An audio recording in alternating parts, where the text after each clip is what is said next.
안녕하세요. 대박천국 프리미엄 신윤아입니다. 오늘도 샤프슈터 박문환 이사와 함께합니다. 오늘은 미국 경기가 쉽게 꺾이지 않는 이유란 쇠로 강의가 준비돼 있습니다. 최근 뉴욕 증시가 파월의 매파적 발언으로 한 차례 휘청였습니다. 파월은 최근 경제 지표가 예상보다 강세를 보이고 있다며 오는 3월 FOMC에서 빅스텝을 시사하는 발언을 내놨는데요. 지난 2월에는 한국은행 금통위에서 기준금리를 동결하면서 한미 간 금리차로 인한 외국인 자금 유출에 대한 우려가 높아지고 있습니다. 박문환 이사께서는 오늘 이 시간을 통해 현재 시장 상황에서 두드러진 두 가지 의문점에 대해 분석해 주신다고 합니다. 네, 그럼 박문환 이사의 스페셜 리포트 지금 바로 시작합니다. 시청자 여러분, 한 주간 편안하셨습니까? 오늘은 두 가지의 의문점을 풀어보려고 합니다. 첫 번째 의문점은 다들 경기가 좋지 않다고 하잖아요. 그런데 미국 경기가 여전히 꺾이지 않는 이유가 궁금합니다. 두 번째 의문점은 미 금리가 과연 이대로 5.5%보다 더 높이 상승한다고 가정했을 때 우리나라와의 금리 차이로 인한 이 자본의 역류 현상이 벌어지지 않겠냐라는 부분이죠.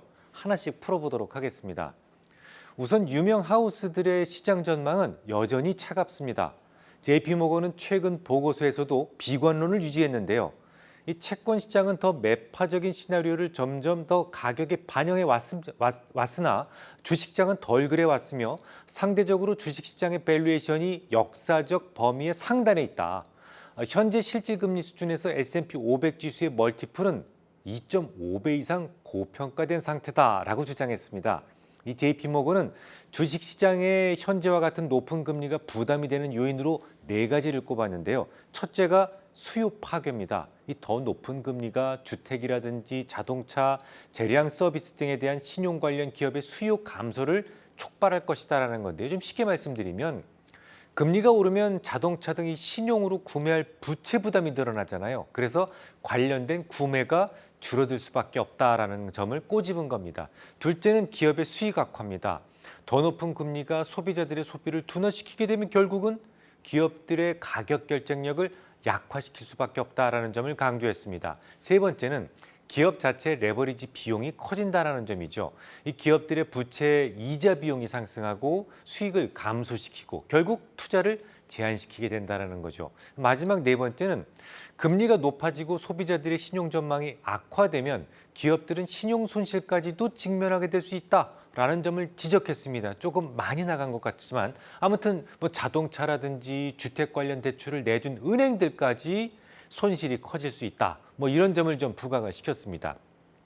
JP모건 말고도 마이크 윌슨 모건 스탠리의 전략가 역시 희박한 공기 속으로라는 제목의 리포트를 통해서 장문의 편지를 썼어요. 투자자들한테 지금도 매도를 해야 됩니다라고 또다시 권고를 합니다. 이 희박한 공기 속으로라는 것은 책에서 나오는 말인데요. 에베레스트 산을 오르다가 죽은 12명의 등산가에 대한 존 크라카워의 베스트셀러 제목입니다. 이 책에서는 데스존에 대한 이야기 나오는데요. 이 산소 압력이 충분치 않아서 장시간 생명을 유지하기가 힘든 고도를 데스존이라고 합니다. 주로 하산하다가 환각 상태에 빠지고 사고 나는 혹은 조난을 당하게 되는 아주 위험한 곳을 의미하죠. 이 마이크 윌슨은 현재 증시를 데스존에 비유하면서 다음과 같이 말을 합니다. 투자자들이 다시 한번 어지러운 높이까지 주가를 따라갔다. 유동성이 투자자들이 가면 안 되며 오래 머무를 수 없는 곳까지 오르게 했다. 이들은 탐욕 때문에 궁극의 정상을 추구하며 오른다. 자신들은 무사히 하산할 수 있으며 재앙적 결과는 없다고 가정한다. 하지만 마침내 산소가 바닥이 나면 위험을 무시한 사람들은 다치게 된다. 증시가 10월에 상승하기 시작했을 때는 PR이 15배수, 증시 리스크 프리미엄이 270베이스 포인트로 비교적 밸류에이션이 많이 낮은 편이었다. 그러나 12월에는 PR이 18배수, 리스크 프리미엄이 225베이스 포인트로 공기가 희박해지기 시작했다. 작년 마지막 주 동안엔 데스존에서 더 나아간 다수의 등산가들을 잃었다. 하지만 2023년이 시작되고 생존한 등산가들은 정상을 향해 또다시 오르기로 결심했다. 이번에는 가장 투기적인 종목들이 주도하는 더 위험한 루트였다. 연준의 금리 인상이 멈추고 올해 안에 금리 인하가 뒤따를 것이다라는 잘못된 전제가 깔려 있었다. 투자자들이 더 빠르고 활기차게 움직이기 시작했고 미국 경제의 연착륙에 대한 더욱 자신감을 갖고 이야기하기 시작했다. 더 높은 지점에 이르자 이제는 노랜딩 시나리오에 대한 이야기가 시작됐다. 데스존에서는 사람들이 존재하지 않는 뭔가가 있다고 믿는다. 이제 PER은 18.6배수이고 리스크 프리미엄은 155 베이스 포인트 수준까지 내려왔다. 2009년부터 시작된 유동성이 이끈 장기 강세장 중에서 지금이 공기가 가장 희박하다라고 주장을 했어요. 데스존에서는 갖가지 환각 사태에 빠질 수 있는데요. 지금이 바로 그런 상태라는 겁니다. 그의 주장만 들어도 그냥 오싹한 느낌이 드는데요. 저는 이분들의 분석을 존중합니다. 조금 장황하게 말씀을 드렸지만 결국 무슨 얘기냐면 채권 대비 주가가 너무 높다라는 거예요. 마이크 윌슨과 JP 모건은 무위험 채권 수익률이 5%나 되는 상황에서 과연 누가 위험 자산인 주식을 사겠냐는 겁니다. 마침 파월이 의회 증언에서 50베이스 포인트 인상 가능성을 제기해 주면서 주가가 좀 하락하긴 했지만 전반적으로 제 의견과 조금 다른 부분이 있어요. 현재 PER이 18.8배수, 좋습니다. 증시 프리미엄이 155 베이스 포인트. 이렇게 언급한 부분부터 제 생각과 다른 점을 지금부터 말씀드려 보겠습니다. 우선 리스크 프리미엄은 어떻게 구할까요? 향후 1년 동안의 S&P 기업들의 주당 순이익에 대한 월가의 평균 추정치는 222달러 정도 됩니다. CT에서는 216달러를 추정하기도 했어요. 이것을 지난 주말 S&P 500 지수로 종가로 나누게 되면 5.6%가 나옵니다. 요게 바로 5.6%가 안전한 채권 투자를 포기하고 주식에 투자했을 때 기대할 수 있는 소위 기대 수익률, expected return이라고 합니다. 여기에서 무위험 이자율, 그러니까 미국의 10년물 국채 수익률, 이건 부도가 안 나니까 무위험이에요. 3.95%를 빼면 대략 1.65% 정도가 나오죠. 요 1.65%는 부도 위험이 전혀 없는 안전한 채권에 투자하지 않고 가격 하락 위험이 있는 주식시장에 투자했을 때 추가로 얻을 수 있는 수익률입니다. 다른 말로는 리스크 프리미엄이라고 하죠. 말 그대로 리스크를 떠안는 데 대한 대가, 즉 추가로 얻을 수 있는 보상을 의미합니다. 모건 스탠리의 마이크 윌슨은 이게 바로 문제라는 거예요. 여러분 같으면 절대로 부도나지 않은 3.95%짜리 미국채를 선택하시겠습니까? 아니면 고작 165 베이스 포인트 남짓 더 준다는 이유로 위험 자산인 주식을 선택하시겠습니까? 당연히 현재가 정상적인 스테이지라면 고작 1.65% 더 먹자고 위험을 감수할 사람은 없어요. 그러니까 주식시장이 채권에 비해서 고평가되었다라고 주장할 수 있는 겁니다. 하지만 말이죠. 여기엔 두 가지의 문제점이 있어요. 첫째, 회사의 이익은 실질이 아닌 명목이라는 점이죠. 물가 효과로 인해 물가 급등기에는 시장에서 예측하는 것보다도 훨씬 더 높은 이익이 나오게 됩니다. 아마 이 부분에 대해서는 지난 방송을 통해 여러 차례 입증을 해드렸죠.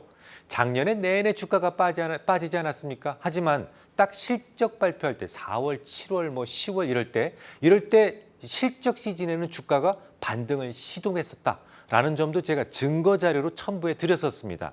두 번째, 고물가 시대라는 점을 간과하고 있어요.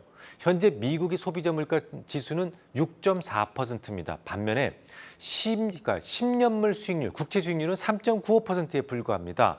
이걸 무위험 수익률이라고 볼 수 있겠습니까? 오히려 확실한 손실률이다 라고 정의하는 게 낫지 않겠어요? 국채를 매수하는 순간 어떤 일이 있어도 반드시 연간 2.4% 내외의 손실이 확정되는 게임이에요. 물론 주식도 하락할 수 있는 위험 자산입니다. 하지만 인플레 해칭에는 채권에 비해 월등한 퍼포먼스를 기대할 수 있기 때문에 저라면 100번이고 1000번이고 똑같은 결정을 할 겁니다. 반드시 손실 보는 쪽보다는 손실을 볼 수도 있지만 물가 해지가 탁월한 주식을 선택할 겁니다. 심지어 리스크 프리미엄이 제로까지 하락한다고 하더라도 이 결정은 변함이 없어요. 저는 단연코 채권보다는 주식을 매수할 생각입니다. 자, 이제 두 번째 의문점으로 넘어가 보겠습니다. 많은 분들이 걱정을 많이 하세요. 금통위의 결정에 대해서요. 미국은 기준금리가 4.75%나 되는데 더 올린다고 그러죠. 근데 우리나라는 3.5%에 불과합니다. 이제 그만 동결할 거라는 얘기가 많아요. 그러면 미국으로 자본이 빠져나가게 될 것이다라는 점을 두려워하시는 것 같습니다. 심지어 한국은행이 심각한 실수를 범했다. 이런 주장도 자주 눈에 띕니다. 하지만 말이죠. 금리라는 게 이 명목보다는 실질이 더 중요하죠. 현재 미국의 소비자 물가는 6.4%였어요. 기준금리는 4.75%니까 실질 금리는 마이너스 1.65%가 됩니다. 우리나라는 어떤가요? 소비자 물가 지수는 4.8%로 발표됐죠. 현재 시점에서 기준금리는 3.5%입니다. 실질 금리는요, 마이너스 1.3%예요. 오히려 미국에 비해서 실질 금리로 따지면 아직도 35베이스 포인트 정도 우리가 더 높습니다. 물론 실질 금리가 높다고 자본 환류 없어요, 이렇게 주장하자는 건 아닙니다. 그 외에도 여러 가지가 고려되어야만 하는데요. 두 나라 간에 보다 현저한 차이를 보이는 것이 하나 더 있습니다. 미국은 과잉 유동성 문제 때문에 화폐 보유 가치, 즉 예금 금리가 오르지 못하고 있다는 점이죠. 우리나라는요, 지난 주말 기준으로 정기예금 금리가 약 한 3.8% 정도 됩니다. 하나금융 기준 그 정도 되는 것 같아요, 최고 금리로. 근데 놀랍게도 미국은 어떨까요? 예금 금리가 아직도 0.4%에 불과합니다. 이런 차이가 왜 나게 됐을까요? 자, 이쯤에서 또 등장시켜야 되는 인물이 하나 있습니다. 바로 조 맨친 의원이죠. 그가 미국의 GDP 규모를 획기적으로 키울 수 있는 인프라 투자 법안에 반대하는 바람에 이 법안이 그냥 날아가 버렸어요. 그 한 사람 때문에. 미국은 GDP 대비 과잉 유동성이 날뛰는 나라가 돼버렸습니다. 그 과잉 유동성이 예금 금리를 낮추는 또 다른 부작용을 낳고 있는 겁니다. 연준은 이 과잉 유동성을 흡출해내기 위해서 영래포 기구를 두고 있다는 말씀을 지난해 여름부터 드렸었죠. 최근 좀 감소하긴 했어요. 하지만 아직도 2조 달러나 영래포 기구에 시중 자금이 몰려들 만큼 과잉 유동성 문제는 정말 심각한 수준입니다. 금리가 뭡니까? 금리가 곧 돈의 보유 가치를 의미하는데요. 굳이 금리를 더 쳐주지 않아도 시장에 지금 유동성이 차고 넘치는 상황이기 때문에 기준금리가 솟구쳐도 예금금리는 좀처럼 따라오르지 못하고 있는 겁니다.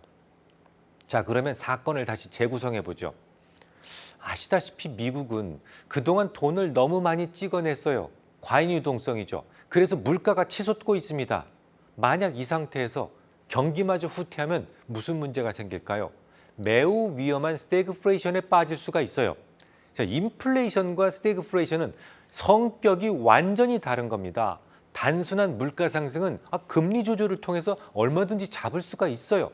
하지만 물가 상승과 함께 경기 침체가 중첩되게 되면 이건 자력으로 탈출할 수 있는 방법이 사실상 없습니다. 엑셀에다 밟으면서 브레이크 밟는 거하고 똑같으니까요.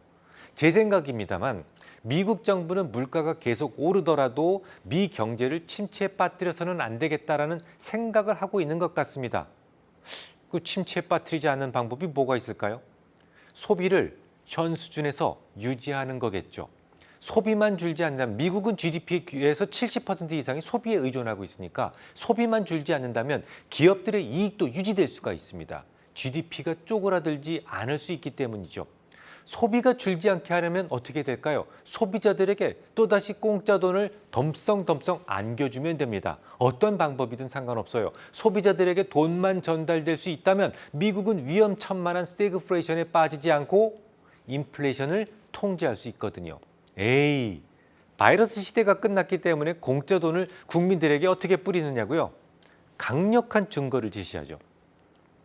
지난 1일 연율화한 미국의 개인소득은 작년 12월 대비 0.6%인 1,300억 달러 증가했습니다. 이 중에 급여소득 증분이 1,200억 달러로 가장 큰 비중을 차지하고 있고요. 이전소득은 3억 달러 감소한 것으로 파악됩니다만 이 이전소득 부분을 자세히 들여다보면 아주 놀라운 점을 발견할 수 있어요. 지난달 기준 이전소득 중에서 사회보장급여가 전월 대비 1,100억 달러 증가하고 기타 항목이 1,200억 달러 감소하면서 총 20억 달러 감소한 것으로 나타나는데요. 우선 기타 항목이 감소한 것은 뭘까요? 2021년 시행됐던 미국 구조개혁 아시죠? 이게 끝났습니다. 그래서 세액공제 부분이 사라졌어요. 세액공제가 사라진 만큼 미국의 소비자들은 세금을 더 내야 되지 않습니까? 그러면 가처분 소득이 감소하겠죠. 그럼 소비가 꼬라박습니다. 가처분 소득이 감소한 것을 그냥 놔둘 경우에 소비가 위축될 위험이 있다는 거예요. 그래서 사회보장급여로 부족한 부분을 알게 모르게 비밀스럽게 채워준 겁니다. 실제로 사회보장급여는 전월 대비 무려 9%나 증가했어요. 제가 지금 전년 동기 대비를 착각해서 말씀드린 게 아닙니다. 전월 대비로 9%입니다. 전체 증부는 무려 1,100억 달러로 급여소득 중분에 버금가는 엄청난 금액을 또다시 소비자들에게 이게 직접 손에 쥐어준 겁니다. 무슨 이유로 지어줬느냐? 그 사유로 제시된 것이 뭐냐면 매년 조정되는 생활물가 조정분 때문에 그렇다. 생활물가가 8.7% 올랐기 때문에 9%는 올려줘야 된다. 뭐 이런 취지였어요. 어쨌든 이렇게 꽁으로 돈을 받게 되면 이 소비자들은 주로 흥청망청 돈을 쓰게 됩니다. 실제로 숙박 예약 플랫폼이죠. 부킹홀딩스라든지 에어비앤비라든지 또 크루즈 기업이죠. 로얄 캐리비안 같은 경우에는 올 초 예약이 이미 2019년 수준까지 상승했다라고 주장할 정도예요. 그러니까 요번에도 여러분 보셨죠? 서비스 물가 계속 치솟고 있는 거예요. 서비스 물가는 좀처럼 잡히지 않는 이유가 설명이 됩니다. 지금 당장이라도 이민 가고 싶은 생각이 드시나요? 정부가 이렇게나 돈을 마구마구 지워주니까 개인들 주머니는 돈이 여전히 넘쳐납니다. 아직도요, 초과저축이 1조 3천억 달러나 될 정도로 말이죠. 그러니까 여간에서는 미국의 소비는 감소하지 않는 겁니다. 또한 과잉 유동성으로 인해서 정기예금 금리도 오르지 못하고 있는 거예요. 돈이 남아도니까. 자, 그럼 처음으로 돌아가 보겠습니다. JP 모건이 뭐라고 그랬다고요? 금리 인상으로 인해서 수요가 파괴가 될 수 있다. 수요 파괴가 일어날 수 있다라고 주장을 했는데요. 하지만 그 수요 파괴는 돈을 무작정 풀고 있는 미국 정부가 뒷배로 존재하는 한 걱정할 요인은 아닌 것 같습니다. 개인의 소비가 지속되는 한 기업의 수익도 악화되지 않아요. 기업의 매출이 조금만 늘어도 이자 비용의 증가는 충분히 커버되고도 남습니다. 정리해 보겠습니다. 많은 분들이 우리나라가 금리를 올리지 않고 동결하는데 외국은 자꾸 미국은 금리를 올리니까 외국인들이 썰물처럼 떠날 것이다 라고 한 걱정을 하고 계시죠. 하지만 오로지 명목금리 차이 때문에 이 자본의 방향이 결정되는 것은 아닙니다. 우리네 금리가 동결되고 미국의 금리가 5.5% 그 이상으로 오른다고 하더라도 그들은 우리 시장을 쉽게 떠나지 못할 겁니다. 그들이 우리 시장에 남아있는 이유는 우리와의 의리 때문이 아니에요. 그저 미국에서는 돈에 대한 보유 가치가 너무 낮게 형성되어 있기 때문입니다. 같은 돈을 가지고 있어도 우리나라에서 가지고 있는 게 훨씬 더 유리하다는 거예요. 또 미국이 이렇게나 금리를 올려도 경기가 나빠지지 않는 이유도 설명드렸습니다. 아마도 금리를 이 정도로 급하게 올리면서 아무런 조치를 취하지 않았더라면 이미 미국의 경기는 요절이 나 있었을 겁니다. 하지만 금리 올리면서 이전 소득 등 이 덩달아 소득을 올려주고 있으니까 소비자들의 소비가 위축될 이유가 없어요. 물론 지난 시간에도 거론해 드렸듯이 주가가 지금 조정받지 않을 거예요. 이 주장을 하자는 게 아닙니다.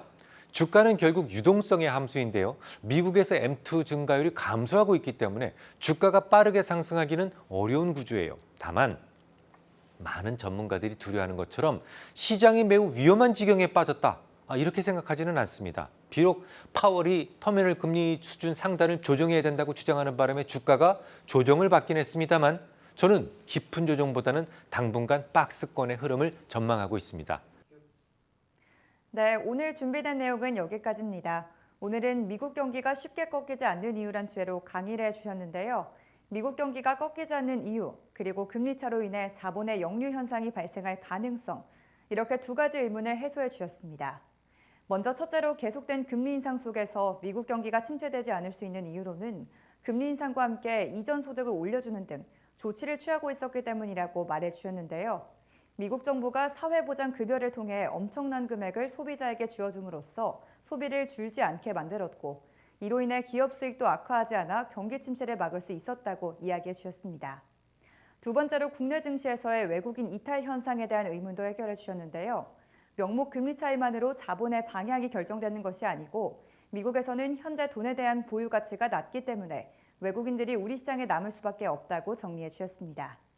또한 박문환 이사께서는 파월이 터미널 금리 상단을 조정해야 한다고 주장하는 바람에 주가가 조정을 받긴 했지만 시장이 아주 위험한 상황이라기보다는 박스권 흐름을 전망한다고 말해주셨습니다.